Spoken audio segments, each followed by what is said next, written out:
Dans la vidéo précédente, nous avons parlé du Forex et ses notions de base. On a vu le Forex lui-même, le MetaTrader, le broker et le spreader. Maintenant, nous allons continuer toujours avec les notions de base du Forex, avec le PIP, le lot, l'effet de levier, les horaires de trading et les styles de trading. Nous allons commencer avec le PIP.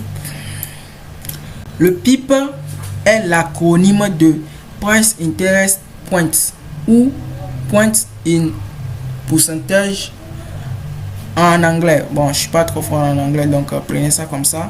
Et peut être défini comme la plus petite variation possible d'un cours à tout moment. C'est donc un indice de variation des cours sur une période qui permet de déterminer un gain ou une perte.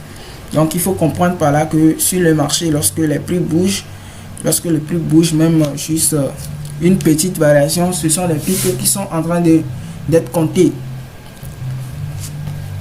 Pour la majorité des paires du Forex, le PIP est en fait la 4e décimale de la détermination des cours.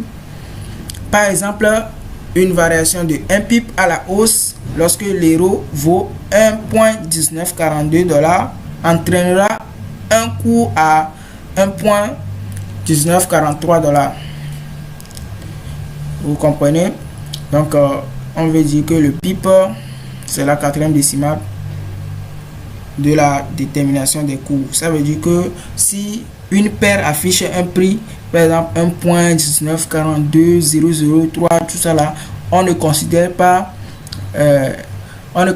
les chiffres qui sont la 5e en allant, la 5e décimale en allant.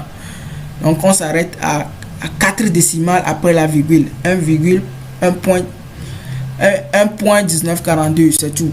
Le reste, on ne considère pas ça. Pour la plupart des paires du Forex, parce qu'il y a certaines paires qui n'ont même pas 4 décimales après la virgule.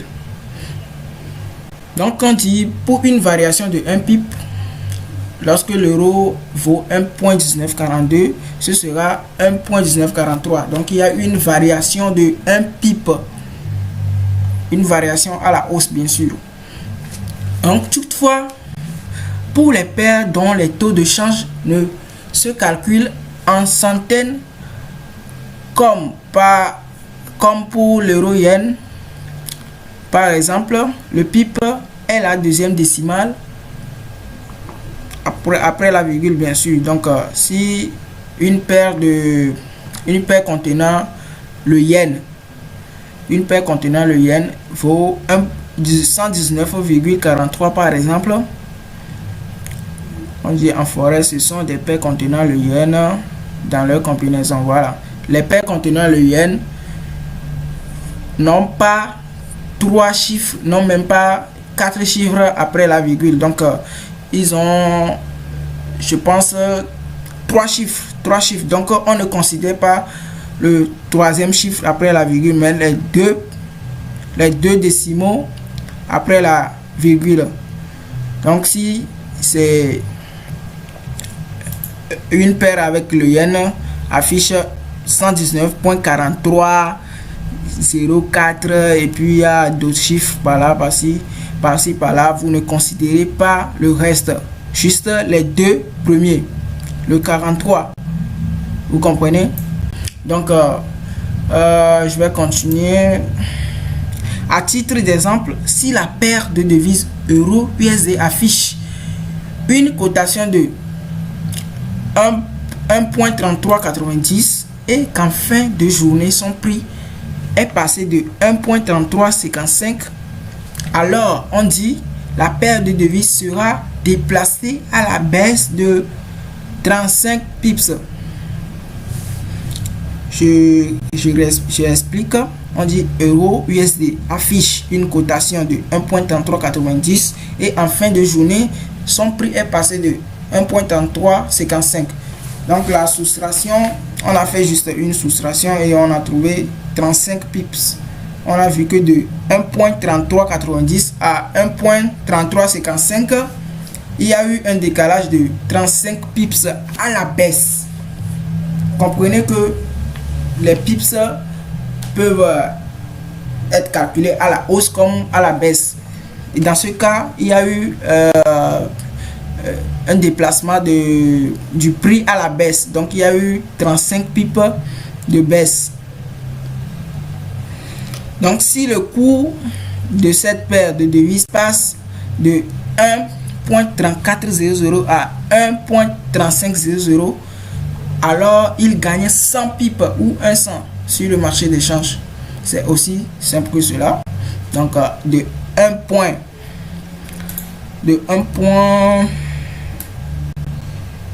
voyez ici 1.3400 à 1.3500, ça fait 100 pips. Ça fait 100 pips de décalage. Là, le prix n'a pas baissé, mais il a augmenté de 100 pips. Donc, avec déjà les explications que j'ai données, je pense que vous comprenez la notion de pips ou de pips. Un pip, les pips. Ok. Continuons. Résumé. En bref, les pips sont les chiffres que vous voyez sur le graphique. Un pip représente une partie de votre argent. Cela peut être une grande partie ou une très petite partie. Donc les pips, c'est votre argent en fait dans le trading. Une fois que vous misez, ou bien vous prenez une position d'achat ou bien de vente, si le marché, le prix bouge, vous allez perdre ou gagner. Si le prix gagne des pips, vous aussi vous allez perdre ou bien gagner des pips. Ça dépend de ce que vous avez fait. Si vous avez fait un achat et que le prix grimpe, vous gagnez. Si le prix a gagné 100 pips, vous allez gagner 100 pips.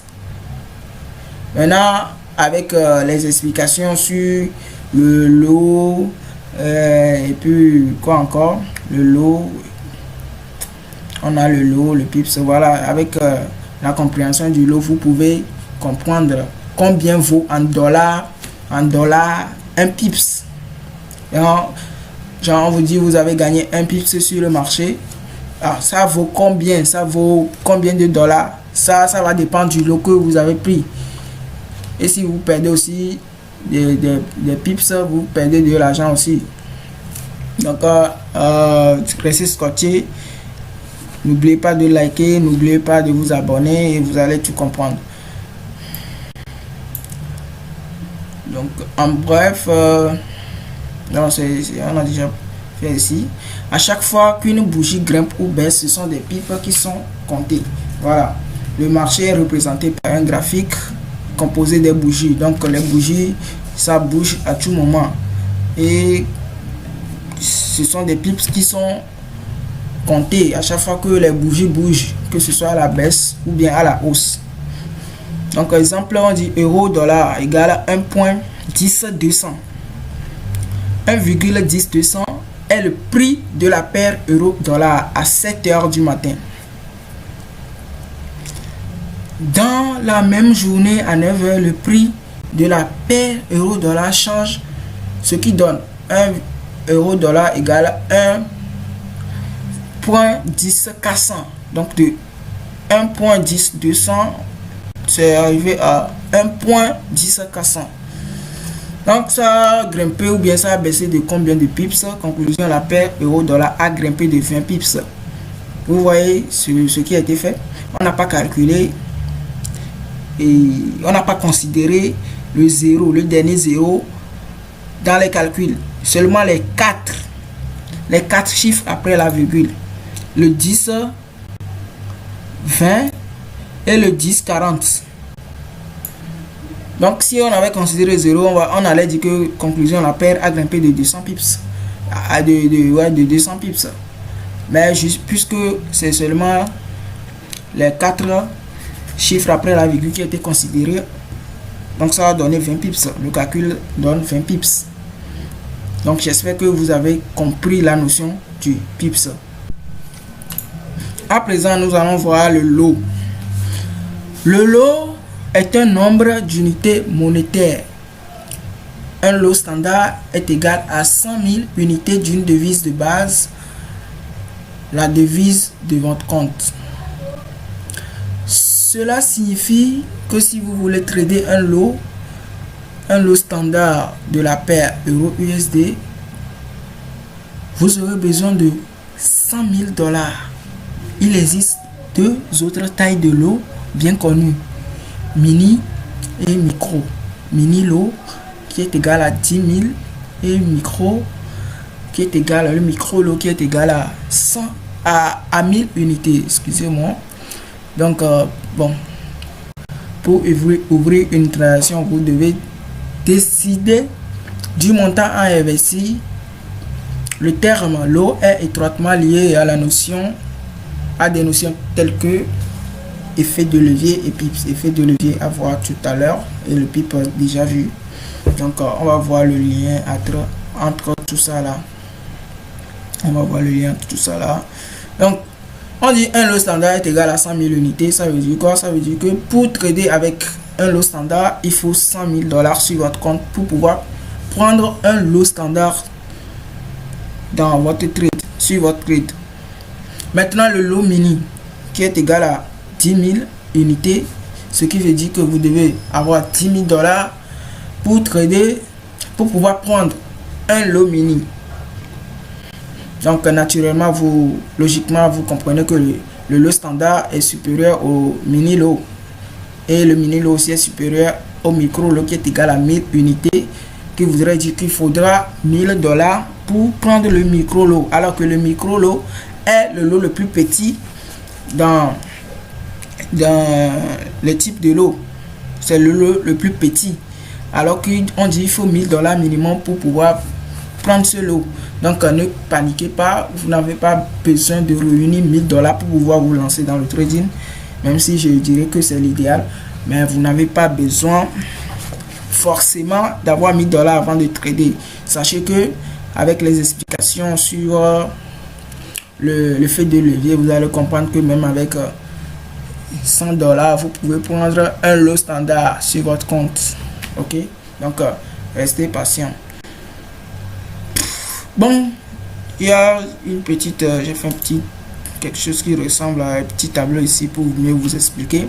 On a dit qu'on a trois types de lots: le lot standard, le lot mini et le lot micro ou bien le micro lot. Et son nombre d'unités est égal à nombre d'unités des lots standard. Nombre d'unités, ça donne 100 000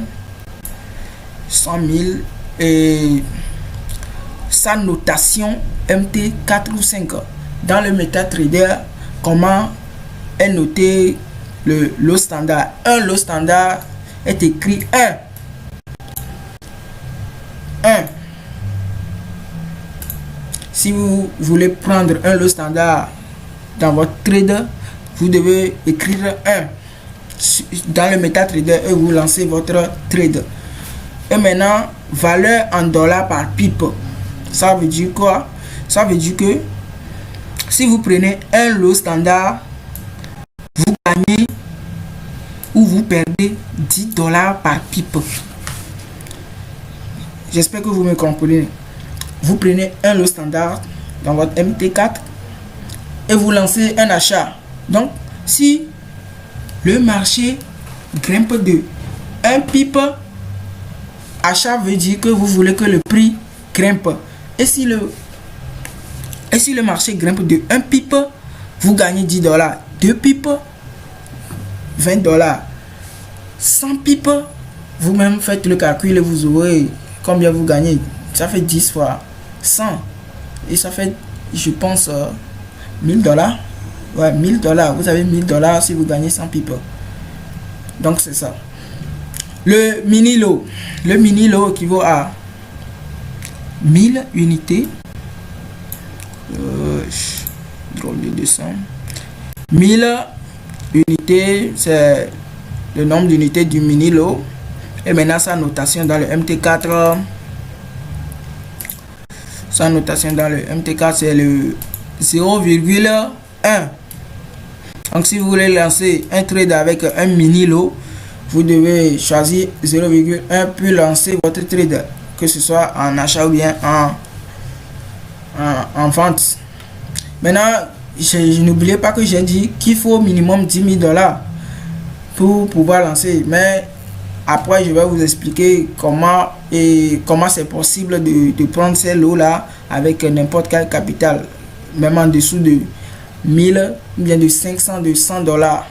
Ok, donc un mini lot, 100 000, 10 000 unités et sa notation MT4 ou MT5 0,1 et sa valeur en dollars par pipe, c'est $1. $, ce qui veut dire que pour chaque pipe gagnée ou chaque pipe perdue, vous gagnez $, ou perdez $. Si vous gagnez 10 pipes, vous avez $10. Si vous perdez 10 pipes, vous avez $10. C'est tout. C'est aussi simple que cela. Le micro lot qui vaut à 1000 unités. Le micro lot équivaut à 1000 unités et sa notation dans MT MetaTrader c'est 0,01. À ne pas confondre avec le mini lot. Le mini lot c'est 0,1 et pour le micro lot c'est 0,01. Et sa valeur en dollars par pipe c'est 0,1 cent ou bien 0,1 $ si vous voulez. Ce qui voudrait dire que si vous gagnez un pipe avec ce lot là, vous prenez ce lot dans le MetaTrader, vous gagnez un pipe, vous gagnez 0,1 $. Deux pipes, 0,2 $. Donc pour pouvoir gagner $1, vous devez faire au moins, vous devez faire 10 pipes. 10 pipes égale $1 avec ce lot là. 10 pipes égale $1 avec ce lot là et 20 pipes $2. Vous avez fait 21 pipes, ça fera 2,1 $. Donc c'est une histoire de calcul. Tant bien même il y a des applications qui permettent de faire le calcul automatiquement à votre place. Mais je pense que c'est très simple à faire. Donc pas besoin de calculatrices ni de l'application, mais si vous voulez, hein, moi je dis ça, je ne dis rien. Donc c'est ça, 0,01, ça fait 0,1 $ par pips. Vous gagnez 10 pips. Qu'est-ce qui se passe là? Voilà, vous gagnez 10 pips, vous avez $1. 100 pips, vous avez $10. Donc c'est une histoire de calcul. Maintenant, ce n'est pas une obligation de vous arrêter à ces lots-là. 1,0,1, 0,01. Vous pouvez prendre le lot qui vous convient selon la gestion de capital que vous-même vous avez établi. Par exemple, votre capital, votre gestion de capital que vous avez établi vous permet de prendre deux lots. C'est-à-dire ce lot là, le lot standard x2, il faut juste remplacer le lot dans le MetaTrader, le 1 là par 2. Vous avez 2 et vous prenez 2 lots standard. Ce qui fera quoi? Ce qui fera $20. Vous aurez $20 par pipe. Hein? Vous aurez $20 par pipe. Chaque pipe gagnée, c'est $20 gagnés. Chaque pipe perdu, c'est $20 perdu. C'est tout. Vous pouvez même prendre 1,5 lot standard. Donc, vous allez adapter ça vous allez faire votre calcul et adapter ça à votre gestion de capital ou de risque. De la même manière, au niveau du mini lot, vous pouvez prendre 2 mini lots, ce qui fait 0,2 et ça fera $2 par pipe. Vous pouvez prendre 0,3, ça fera $3 par pipe, ainsi de suite.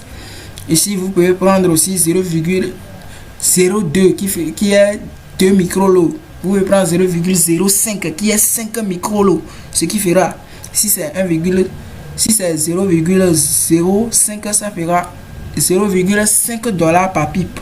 Donc, le reste, ce sont des calculs. Donc, vous pouvez prendre dans l'intervalle de... Je dirais pas qu'il y a un lot maximum, mais je dirais pas, mais vous pouvez prendre n'importe quel lot que vous voulez. Juste en dessous de ça là, vous ne pouvez pas prendre. Au niveau du forest, c'est impossible. Seulement, il y a aussi un quatrième type de lot là, on appelle les nano-lots. Là, c'est 0,001. Là, ça n'a rien à voir avec le forest, donc je ne vais pas en parler. C'est surtout au niveau des indices synthétiques. Donc, laissez tomber, je laisse tomber quoi. Donc, le lot, c'est ça. C'est ça. J'espère que vous avez compris parce que c'est très important la compréhension du lot, du PIP et de l'effet de levier. Donc, on va passer à l'effet de levier. L'effet de levier. L'effet de levier en bourse permet d'investir des capitaux plus importants que ceux possédés par un trader. Grâce au leverage, un trader peut ouvrir des positions allant jusqu'à 1000 fois la valeur de son propre capital. Leverage, c'est encore effet de levier. Leverage, c'est en anglais et effet de levier français. Ok? Donc, certains brokers proposent un effet de levier de 1,50 allant à 1,3000. Le mot levier provient du verbe lever et le suffixe i. En anglais, l'effet de levier est appelé leverage, je l'ai dit. Autrement dit, l'effet de levier est une façon pour un trader de négocier des volumes beaucoup plus importants que ce qu'il possède. Et ce, en utilisant uniquement son propre capital de trading. De ce fait, il est possible d'accéder à des marchés souvent inaccessibles. Comment fonctionne? Bon, je vais expliquer ça d'abord. L'effet de levier en bourse permet d'investir des tout ça là. Bon, l'effet, vous connaissez tous le levier, non? On a déjà vu ça, on nous a parlé de ça à l'école. Le levier, c'est un matériel qui nous permet de soulever des poids que normalement nous ne pouvons pas soulever à main nue. Mais le levier permet de soulever ça beaucoup plus facilement. Donc c'est la même chose en trading. Comme j'avais dit au niveau des lots, que le plus petit lot, c'est le plus petit lot à prendre. Pour le plus petit lot, vous devez forcément avoir 1000 $ sur votre compte comme capital quoi. Mais avec le fait de levier, vous pouvez prendre ce lot là avec un petit capital. Il suffit d'accorder votre effet de levier au lot que vous voulez prendre. Donc si vous voulez avec 100 $, vous ne pouvez pas trader même. Mais si vous appliquez un effet de levier de 1,10, je pense, vous verrez votre capital multiplié par 10, ce qui fait 1000 $. Mais vous ne verrez pas sur votre tableau de bord 1000 $, hein, vous avez toujours 100 $. Juste que si vous appliquez cet effet de levier là, vous pouvez trader comme si vous avez 1000 $. C'est-à-dire vous pouvez prendre un lot, le micro lot, le plus petit lot. Maintenant, si vous voulez plus, avec 100 $, vous allez augmenter l'effet de levier. Si vous voulez trader jusqu'à un lot standard, vous devez prendre un effet de levier de 1000. 1000 par exemple, ça fait 100 $ fois 1000, ce qui donne 100 000 $. Oui, bien 10 000 $. 100 000 $ fois 1000 et 100 $ fois 1000, ça fait 100 000 $. Oui, ça fait 100 000 $. Ça veut dire que Vous pouvez trader avec un lot standard avec $100 si vous appliquez l'effet de levier 1000. Donc vous pouvez prendre un lot standard. Même si vous prenez 0,5 lot qui est un lot mini, une fois que vous accumulez les lots et ça atteint les lots standards, vous ne pouvez pas prendre plus. Mais une fois que vous avez pris un lot, vous prenez une position, vous prenez un lot, vous cliquez sell ou bien achat, ça veut dire que vous ne pouvez plus prendre aucune position, sauf si vous coupez ce que vous avez pris. Maintenant, le truc est quoi? Le truc est que vous pouvez encore prendre plus au-delà du lot standard. Vous pouvez faire un effet de levée de 1-3000 et là, votre capital, vous pouvez trader comme si votre capital est de $300 000. Donc, vous pouvez prendre jusqu'à 3 lots standards. C'est comme ça, vous devez comprendre l'effet de levier. C'est tout. Il n'y a plus rien à comprendre même. Juste il y a ses avantages et ses inconvénients. Plus, c'est forcément, vous allez trader en tant que trader particulier. Forcément, pas forcément, hein. Il y a des traders particuliers qui ont des capitales de $1 million. Donc, ils n'ont pas forcément besoin d'un effet de levier. Je dis pas forcément, mais ils peuvent l'utiliser. Donc, le mot levier provient du verbe, on a déjà lu. Le fonctionnement, comment fonctionne l'effet de levier? L'effet de levier financier permet aux traders de placer des ordres qui sont significativement plus importants que leur dépôt réel. Vous comprenez déjà, j'ai déjà dit ça. Il peut être vu comme le crédit fourni par le broker Forex. Cet outil permet aux traders de négocier beaucoup plus qu'ils ont en réalité sur leur compte. Voilà, cet outil permet aux traders de négocier beaucoup plus qu'ils ont en réalité sur leur compte d'investissement et faire potentiellement des gains plus importants sur le marché. Voilà, c'est ce que je voudrais dire, c'est l'avantage ça. Avec l'effet de levier, vous pouvez faire de gros gains parce que vous pouvez vous permettre de prendre de très gros lots. Bien sûr, le même principe s'applique aux pertes. Un trader risque de perdre son dépôt beaucoup plus rapidement en utilisant l'effet de levier ou bien le leverage.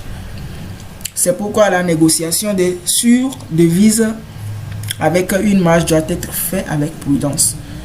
Donc, si vous avez plus d'effets, vous avez mis beaucoup d'effets de levier et vous pouvez vous permettre de prendre de très gros lots en même temps que vous aurez peut-être des gros gains. Vous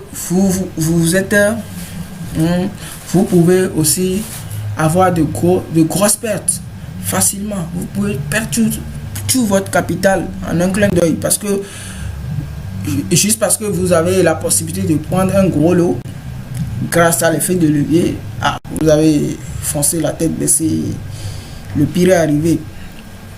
Donc il faut être conscient de ce que vous faites. Je ne dis pas, là je ne suis pas en train de dire de ne pas utiliser l'effet de levier ou bien de l'utiliser. Juste il faut être conscient. Cet effet de levier est possible grâce à la notion de marge. Seule une partie de votre capital est immobilisée lors de l'ouverture d'une position. La marge et le reste des fonds nécessaires à l'ouverture de cette position est avancé par votre courtier. La somme totale investie n'est donc pas immobilisée sur votre compte de trading. Pour mieux comprendre le leverage, nous vous invitons à ouvrir un compte de démonstration et tester le trading à effet de levier avec des fonds virtuels. Donc, sachez que le reste de l'argent que vous avez besoin pour prendre certains lots, c'est votre broker qui vous fournit ça. Comme je l'ai dit, vous risquez seulement de perdre ce que vous avez comme capital, mais l'argent investi par le broker en vous, je peux le dire comme ça, grâce à l'effet de levier, vous ne le verrez pas sur votre tableau de bord. Vous n'allez pas voir que votre capital a gonflé. Non, impossible. Juste vous pouvez prendre des lots beaucoup plus grands.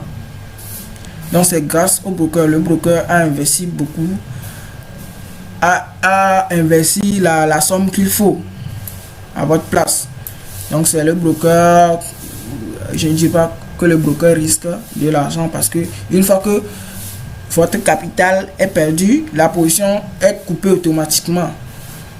Donc eux aussi ne perdent rien en fait, juste qu'ils vous aident à soulever un lot que vous ne pouvez pas prendre normalement, c'est tout.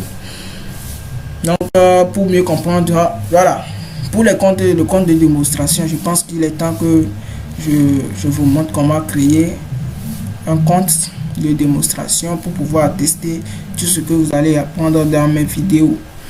Donc après cette vidéo là, rapidement je ferai une vidéo vous montrera comment créer un compte de démonstration, comment l'appliquer, comment le connecter sur votre MetaTrader, que ce soit sur l'ordi ou bien sur votre téléphone. Donc c'est ça la notion de fait de levier. À présent, nous allons voir les horaires de trading. Le marché Forex est ouvert 24 heures sur 24, 5 jours par semaine, 5 jours sur 7. Les horaires du Forex sont de dimanche soir 23 heures de Paris à vendredi 22 heures heure de Paris. Donc, il suffit d'adapter les heures d'ouverture de Paris à votre fuseau horaire, parce que j'espère vraiment qu'il y a certaines personnes qui me suivent hors du Togo, parce que moi-même je suis togolais, je suis au Togo. J'espère que il y a d'autres qui sont à l'étranger qui suivent. Donc vous adaptez cette heure là à votre fuseau horaire, vous verrez à quelle heure le marché s'ouvre et se ferme. Donc entre dimanche soir 23h et vendredi soir 22h, le marché Forex est ouvert tout le temps. Donc de dimanche soir à vendredi soir, le marché est ouvert 24h sur 24. Le week-end, c'est le week-end que le marché se ferme. Il faut noter que les spreads augmentent à la fermeture du Forex le vendredi soir, et ils sont plus importants aussi à l'heure d'ouverture Forex dimanche soir. Il y a moins de liquidité sur le marché à ce moment-là. Ça veut dire quoi? Ça veut dire que l'esprit, j'avais déjà parlé d'esprit, que c'est la commission du broker, c'est l'écart entre le prix d'achat et le prix de vente. Donc plus les prix sont élevés, plus la commission que vous allez donner au broker sera énorme. Donc il faut éviter quand la fermeture, quand l'heure de la fermeture du marché s'approche, sortez de toutes les positions, bien ne rentrez aucunement dans un trade. Maintenant c'est la même chose quand l'ouverture du marché approche, et quand le marché est immédiatement ouvert, évitez de rentrer en position, peu importe l'opportunité que vous avez, parce que là il n'y a pas de liquidité sur le marché. La liquidité sur le marché dépend des opérations que font les traders et les banques, alors que à l'ouverture du marché, quasiment personne n'est sur le marché. Les banques aussi ne sont même pas encore venus. Les traders des banques, des institutions financières ne sont même pas encore au boulot.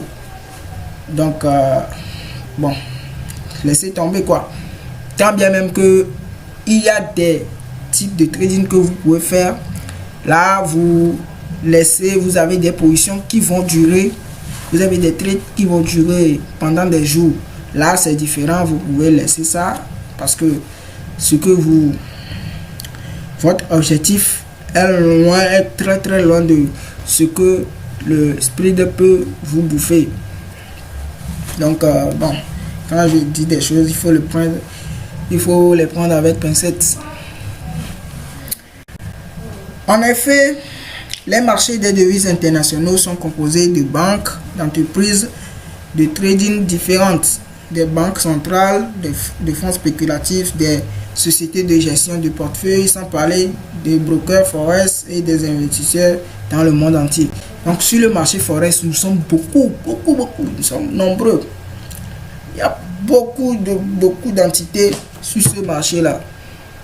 Il y a les banques, les institutions financières, les grandes sociétés de trading, les sociétés de gestion de portefeuille, des brokers. Les brokers aussi font du trading, ils investissent dans le marché. Et il y a aussi nous, les particuliers. Donc tout ce monde-là est sur le marché. Et plus il y a d'activité, plus il y a de liquidité. Donc plus il y a de liquidité, moins il y a de spread. Puisque ce marché opère dans des fuseaux horaires multiples, il est accessible à n'importe quel moment de la journée, n'importe où dans le monde. De plus, le marché des devises internationales n'est pas en réalité un marché centralisé, mais plutôt un réseau d'échanges et de brokers dans le monde entier. Les heures de trading forex sont basées sur quand le trading est ouvert dans chaque pays participant. Bon, je vous explique. En fait, chaque pays a son fuseau horaire. Vous êtes d'accord là-dessus? Maintenant, l'heure à laquelle un trader ou bien une salle de marché d'une grande institution doit être ouverte en Amérique est différente de l'heure à laquelle une société en bourse, bien une institution financière d'un autre pays aussi doit ouvrir leur porte, bien leur salle de marché. Donc les heures sont différentes. Mais ce qu'on a constaté sur le marché forex, c'est que plus si les institutions financières, les banques entrent en jeu, c'est là qu'il y a plus de liquidité et beaucoup de stratégies de trading au niveau du forex sont basées sur la manipulation des banques ou bien sur le fonctionnement des institutions financières, parce que c'est eux qui détiennent les banques, les institutions financières, les grandes sociétés de gestion de portefeuille. Ce sont elles qui détiennent plus de volume sur le marché. Donc c'est eux en fait qui dictent où doit aller le prix, ou bien quelle direction doit prendre le marché. Donc il est nécessaire d'attendre qu'ils viennent, que les traders de ces grandes salles de marché viennent au boulot et commencent à trader avant que nous aussi nous puissions adapter notre stratégie à leur fonctionnement. Et aussi il y aura moins de spread, plus les sessions sont ouvertes, plus le spread est moins élevé, moins le spread est grand. Donc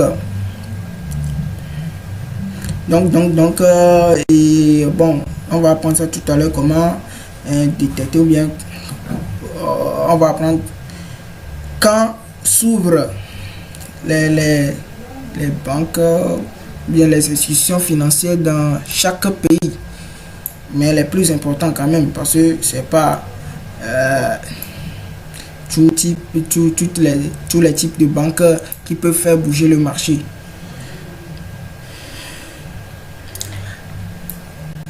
Donc continuons.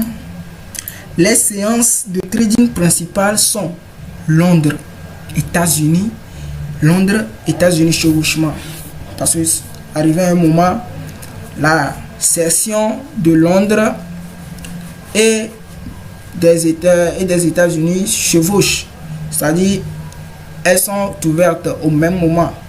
à un moment donné de la journée. Et puis il y a aussi la séance de Tokyo, bien la session de Tokyo. Et aussi quelques séances de trading mineur. C'est vraiment insignifiant. Hein. Wellington, Auckland, Sydney, Francfort, Hong Kong et Singapour.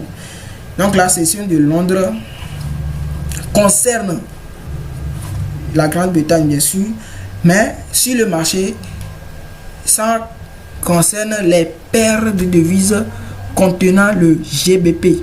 Toutes les paires contenant le GBP est liée à la session de Londres. Donc, si vous voulez trader une paire contenant le GBP, vous devez attendre l'ouverture de la session de Londres.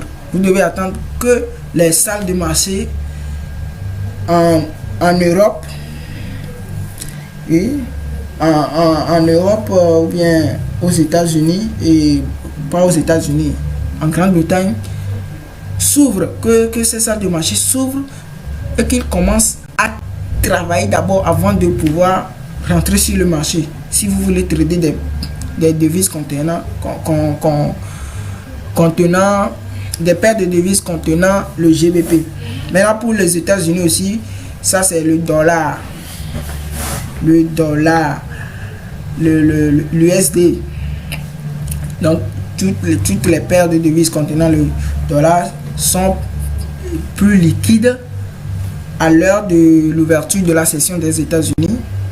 Et le chevauchement de ces deux là, le chevauchement de ces deux sessions là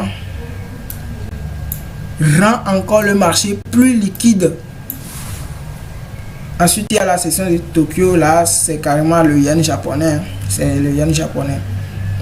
Donc ce qu'il faut retenir, c'est que il faut attendre l'ouverture de ces deux sessions là, surtout la session de Londres. C'est la session de Londres la principale section. Si ça s'ouvre, commencez à analyser le marché parce que ça impacte presque toutes les devises, mais principalement le GBP. Pour les États-Unis aussi, vous-même vous savez que le dollar américain est la plus importante des devises, donc uniquement l'ouverture de la session des États-Unis peut faire bouger toutes les paires, même celles qui ne contiennent pas l'USD. Et l'ouverture, quand il y a chevauchement là, c'est encore autre chose. D'accord? Si vous essayez d'analyser le meilleur moment pour trader les paires de devises, alors il est primordial de comprendre comment les horaires de Forex fonctionnent et quelles devises ou marchés sont plus liquides durant les horaires d'ouverture de la séance Forex pertinente. Ok? Qu'est-ce que c'est là? Donc, sachez que Londres, l'ouverture de la session de Londres, c'est de 9h à 18h. 35% du volume total des volumes sur le marché Forex. Donc, 35% du volume tradé sur le marché. Il y a sur 100% du volume tradé sur le marché Forex, Londres prend 35%. New York s'ouvre de 13h à 22h et 20% du volume total sur le marché. Donc comprenez que de 13h, quand New York s'ouvre à 13h, pendant ce temps Londres est déjà ouvert. Londres est déjà ouvert, donc de 13h à 18h qui est l'heure de la fermeture de Londres, les deux sessions se chevauchent, c'est-à-dire l'ouverture de Londres et de New York est ouvert, le marché, leur session est ouverte simultanément. Donc c'est à cause de ça on parle de chevauchement Londres et New York. Donc il y a aussi la session de Sydney, ça je pense que c'est pour l'Australie, de 22h à 7h du matin, 4% du volume total du marché. Tokyo s'ouvre de 0h à 9h du matin, 6% du volume total de trading. Donc, prenez cette information-là et adaptez-la à votre trading. Adaptez-la forcément. Parce que trader au hasard, ça n'apporte rien de bon. Je peux vous l'assurer. Maintenant, les volumes les plus importants d'échange ont lieu quand les marchés s'intercalent. La session européenne avec la session américaine. Connaître. Voilà, c'est ce que j'ai dit. Quand il y a plus d'échanges, quand les deux marchés, les deux sessions se chevauchent. C'est ça qui est dit ici. Connaître les horaires de trading est très important car toutes les stratégies de trading ne marchent pas dans des marchés peu liquides. Voilà, comme je l'ai dit, il y a des stratégies, même si je veux dire qu'il y en a peu, il y a des stratégies qui ne peuvent pas, bon, je dirais plutôt, presque toutes les stratégies fonctionnent mieux quand il y a l'ouverture des sections, ou bien quand le marché est très liquide. Donc attendez l'ouverture des sessions les plus importantes avant de pouvoir commencer à trader. Donc c'est tout pour les sessions, bien les horaires de trading. Pour finir, nous allons voir les styles de trading. Nous avons 3 styles de trading: le scalping, l'intraday et le swing. Donc il existe différentes manières d'aborder le marché, notamment en fonction des différents horizons de temps. Par ailleurs, le temps que vous souhaiterez accorder au trading conditionnera en grande partie le type de trader que vous représenterez. Ce qui veut dire quoi? Ça veut dire quoi? Ça veut dire que si vous avez plus de temps, alors vous ferez le style de trading qui convient à celui qui a plus de temps. Mais si vous voulez juste accorder un peu de temps au trading et vous avez d'autres choses à faire et il faudrait que vous trouviez un petit temps pour trader, là vous ferez aussi un autre style de trading. Donc bon, je dirais pas, il y a certaines personnes qui sont spécialisées dans il y a certaines personnes qui se sont spécialisées dans un seul style, mais quand même je dirais tout le monde, la plupart des traders font tous les trois, hein. Ça dépend des opportunités ou bien ça dépend du temps, ça dépend du marché aussi. Parfois tu peux décider de faire du scalping, mais voyez ce qui se passe, tu laisses couler pour transformer ça en swing, vice versa.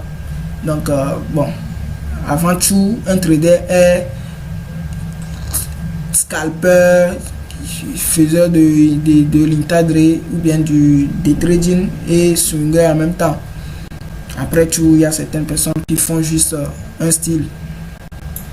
Le scalping consiste à spéculer sur de petites variations des cours des devises, généralement de 3 à 10 pips, parfois 20 ou 30 quand la volatilité est très forte.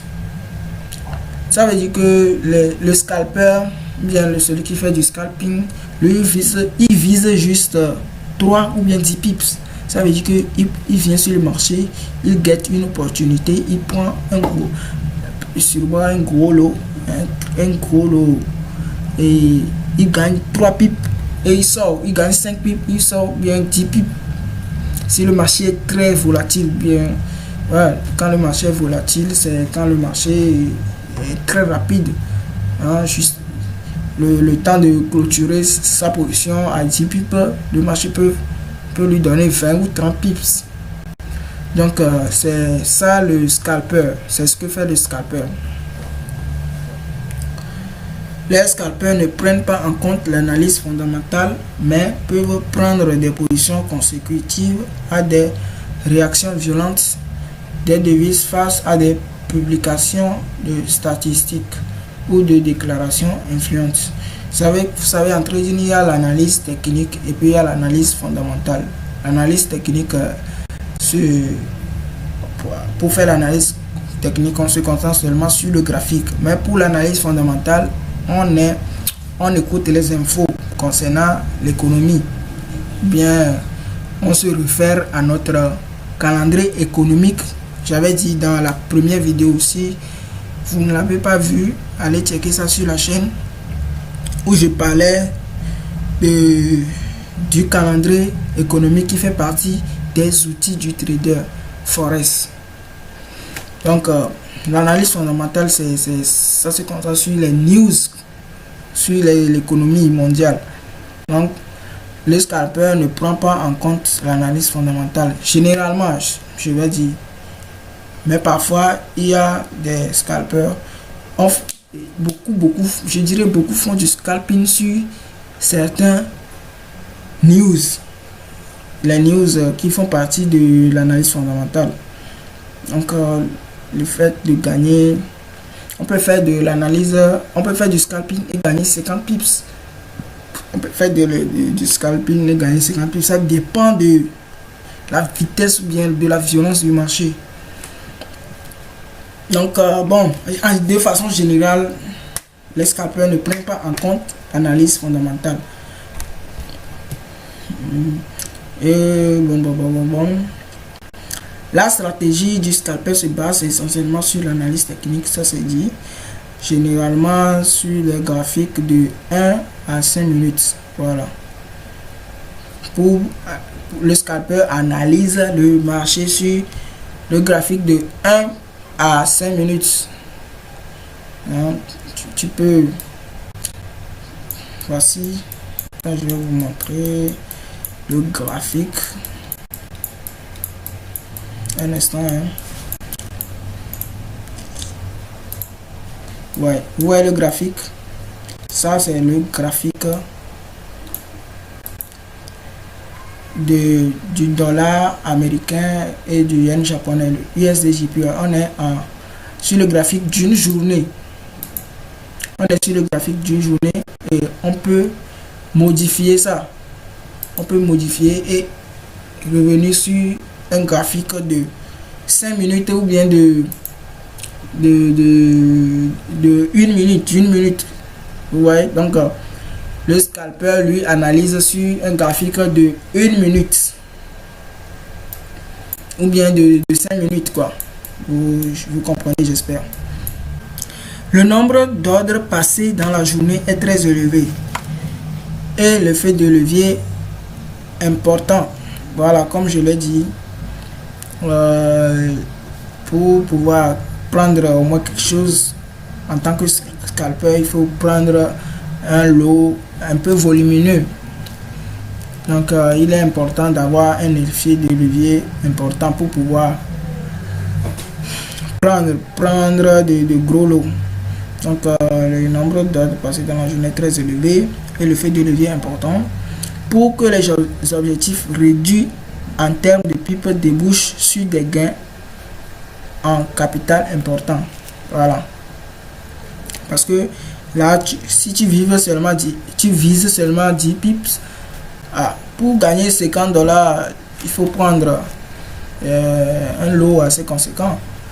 Il faut prendre au moins 0,5 lot mini et là tu gagnes bien un lot carrément. Bon, avec un lot 5 pips déjà tu as 50 $. Donc vous-même vous voyez où est-ce qu'il en est. Donc pour les objectifs, voilà, le suivi intense et de chaque instant que demande le scalping nécessite d'avoir les yeux rivés sur l'écran tout au long des prises de position, ce qui peut se relever très stressant. Voilà, en tant que scalper tu dois rester scotché sur l'écran, parce que dans les autres styles de trading tu peux passer un ordre et aller faire tes courses et revenir voir, vérifier ça sans stress. Maintenant avec le scalping tu es obligé de rester, de voir tous les mouvements que fera le marché, et là ça peut être très stressant parce que tu vas voir défiler tes gains et tes pertes. Tu vas voir moins 50 $, moins 100 $, tu reviens à plus 10, ça repart à moins 20, tout ça, c'est stressant. Donc, bon. Donc, on fait le scalping tout en connaissant tout cela. Hein. Sinon, ça peut être intéressant aussi. Juste que c'est stressant. Et il faut scotcher sur votre écran à tout moment. Toutefois, cette technique peut être adaptée à ceux qui veulent trader quelques heures par jour et terminer leur séance de trading sans position ouverte. Voilà, tu fais du scalping, tu attends quelques minutes, tu as ton gain, tu fermes, tu prends un autre, tu prends un autre trade, et bim, tu as atteint ton objectif de la journée en quelques minutes, mais bon, en quelques heures, et là tu quittes le graphique pour aller t'occuper d'autres choses. Vous voyez. Maintenant, passons à l'intraday ou bien le day trading, qui consiste à conserver des positions de 15 minutes à une journée, parfois 2 jours.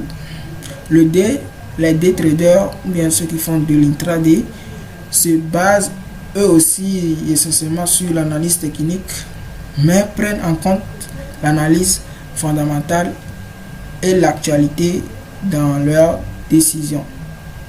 Donc les day traders prennent des positions sur le graphique de 15 minutes, 30 minutes, 1 heure, 2 heures, voire une journée. Donc les traders se basent sur tous les types d'analyse, que ce soit analyse technique ou fondamentale, ou aussi sur les actualités. Voilà, les actualités dans le monde peuvent influencer ou bien peuvent impacter sur le marché forex. Donc l'actualité, si une actualité concerne un pays, alors là vous allez prendre cette actualité là en compte avec les paires de devises contenant la devise du pays dans lequel l'actualité se passe, dans lequel vous avez lu bien appris et vous avez lu l'actualité. D'accord. Les day traders étudient des graphiques de 15 à 4 heures. Voilà, vous êtes sur des graphiques, comme je l'ai dit, vous analysez le graphique de 15 minutes, de 30 minutes, de 1 heure ou bien de 4 heures. C'est que vous voulez faire de l'intraday.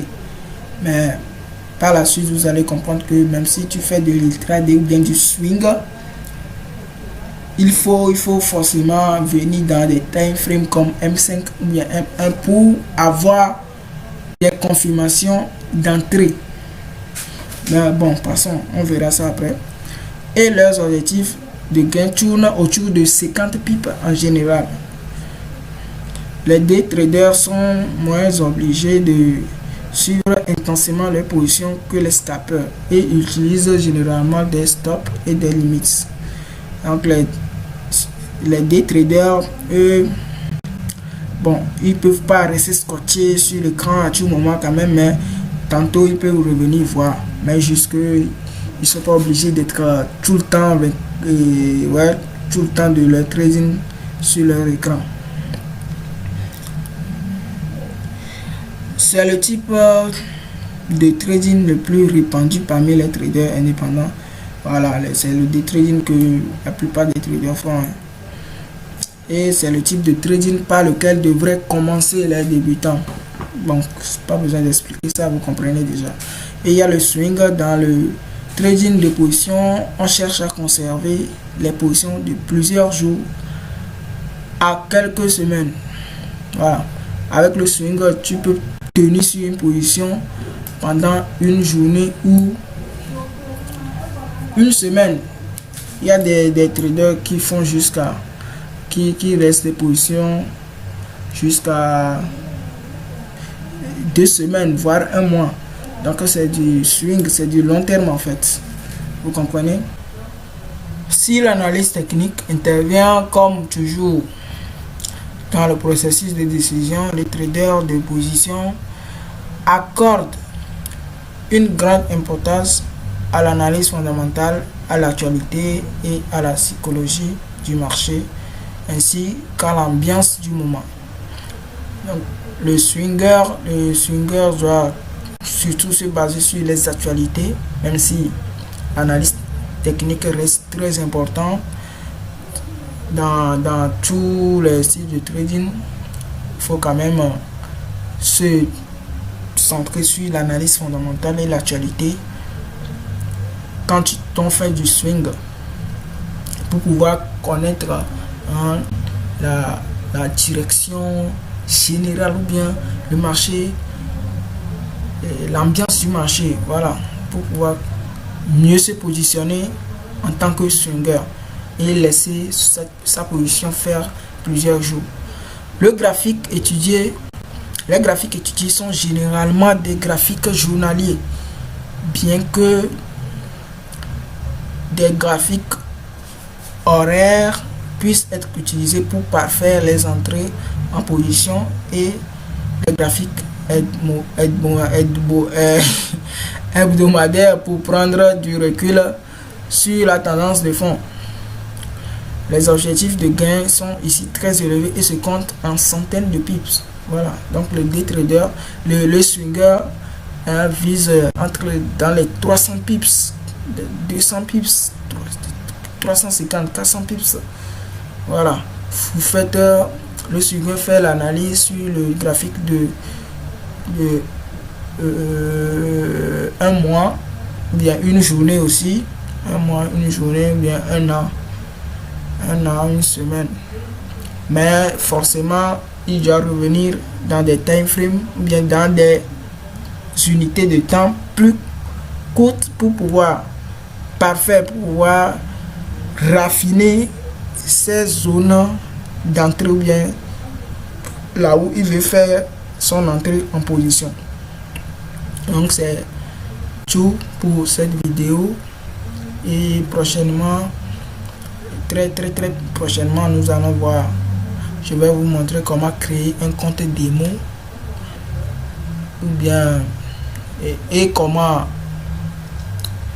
adapter ou bien comment je vais dire comment mettre les coordonnées de son compte dans le MT4 ou bien comment connecter le compte démo à votre MetaTrader sur téléphone ou bien sur le PC. Le choix du lot sur le MT4 ou bien le MT5, comment faire? Premièrement, il faut choisir la paire sur laquelle vous voulez passer la position, vous voulez prendre un trade ou une position. Par exemple, on choisit l'USD CAD, on clique sur ça, nouvel ordre, et c'est ici qu'on choisit le lot. Comme vous pouvez le voir, c'est sur un micro lot. C'est sur un micro lot et vous pouvez modifier ça à votre guise. Là, c'est le 1. Et si vous cliquez sur Buy, vous aurez pris un lot standard sur ce trade. Et si vous voulez changer 2, 5, 10, etc. Et pour les micro lots, vous pouvez faire 0,02, ça fait 2 micro lots. 0,03, 3 micro lots. Pour le lot mini aussi, 0,1, c'est un micro lot. 0,2, 2 micro lots, etc. Donc, c'est comme ça, on choisit le lot avec le MT4 ou le 5. Si vous avez des questions pour cette vidéo, n'hésitez pas à me les poser en commentaire. Vous pouvez me rejoindre sur Telegram ou Instagram, sur WhatsApp, avec les liens que j'ai laissés dans le à propos de la chaîne YouTube. Et abonnez-vous, likez pour m'encourager. Faire ces vidéos me prennent un temps fou. Donc encouragez-moi avec un simple like ou un abonnement. Merci, à une prochaine vidéo.